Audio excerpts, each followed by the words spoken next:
The state health department estimates that HIV rates have risen some 36% in Shelby County since 2018. And during that same time period, health officials say that syphilis rates increased more than 100% in the county alone. Shelby County Health Department Director Dr. Michelle Taylor is joining us now to discuss this alarming trend and their effort to decrease those numbers in the days ahead. Thank you so much for coming back. Good morning, Kanji. How are you? Well, just what are your initial thoughts on just seeing these numbers? Well, my initial thoughts are that even though they are alarming, we know that there are concrete solutions and things that we can do to combat these numbers. Like you said, we have seen over 100% increase over the past 5 years in syphilis rates and a large increase in HIV new infections, especially in the age group 14 to 35. And so when we hear those numbers, a lot of people clutch their pearls. A lot of people say, oh my goodness, what's going on? But really what I can tell you is going on is that, especially over the last 5 years, we have not done a good job of educating our population, particularly our children and young adults. So it's that about verbal, how to protect their health. Mm-hmm. It's that verbal. It's really about good sex education, teaching people about safer sex, and making sure that we're not just burying our heads in the sand and saying, okay, they shouldn't be doing that anyway. Well, we're past that point. Is it happening in the classrooms like it used to? Because I know I had a sex education class. It was like a sex education class. Right. And so it's not happening in the classrooms the same way as it did when you and I were in high school. Mm-hmm. It just isn't. That's for a variety of reasons, mainly state law. But what we do know is that if we know it's not happening in the classroom, we also know that we need to be teaching parents and family members and village members how to have these conversations. But also, we do know that we would love to start partnering with the schools again in this. There are several federal programs that actually fund schools to be able to do this type of work. And we are optimistically awaiting a response from the school system, from Memphis Shelby County Schools, about how we can best support them as we try to combat these numbers. I know that, that verbal education of somebody saying, hey, this is what's happening, and just showing them through.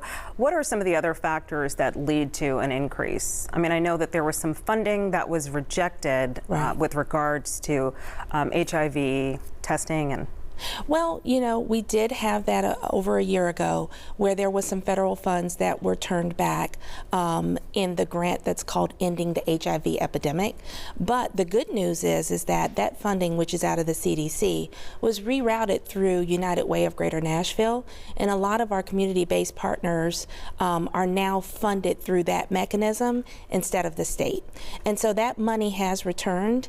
And in addition, the state has also replaced a lot of that money, not with all of the community-based organizations, but with at least some of those organizations.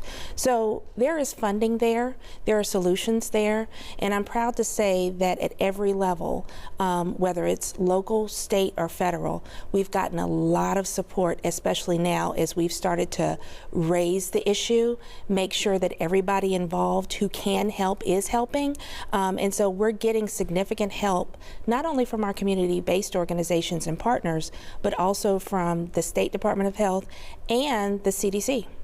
Not only are you a Memphian, but you are an Ivy League trained doctor. Can you explain some of the things that you're hoping that parents are sharing with their children?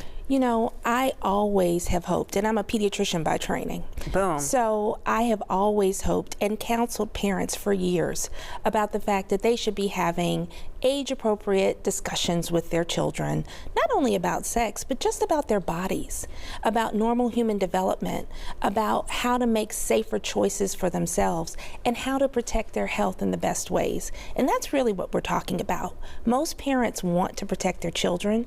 They may not always feel comfortable having some of those hard conversations, but if you know that as a parent or a grandparent or an aunt or an uncle, find somebody in the community, a trusted person, a provider, a coach, a teacher who does feel comfortable having those conversations. And is this using protection? Is this like, what are the things? It's all the things, right? So it's not just abstinence only. It's asking your child, are you sexually active?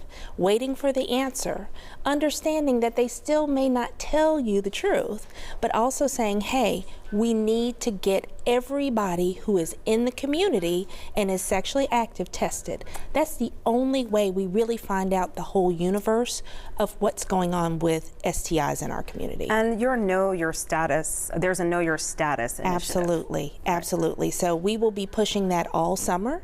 We will be out at several community outreach events. We really are about, at the Shelby County Health Department, with our community partners, treating the whole person. So it won't just be HIV or syphilis testing.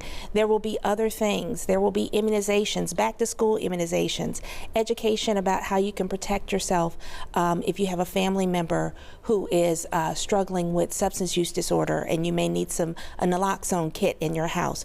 These are all the things that we need to do to be educating everybody, especially our young people, about the fact they do have the choice to protect their health.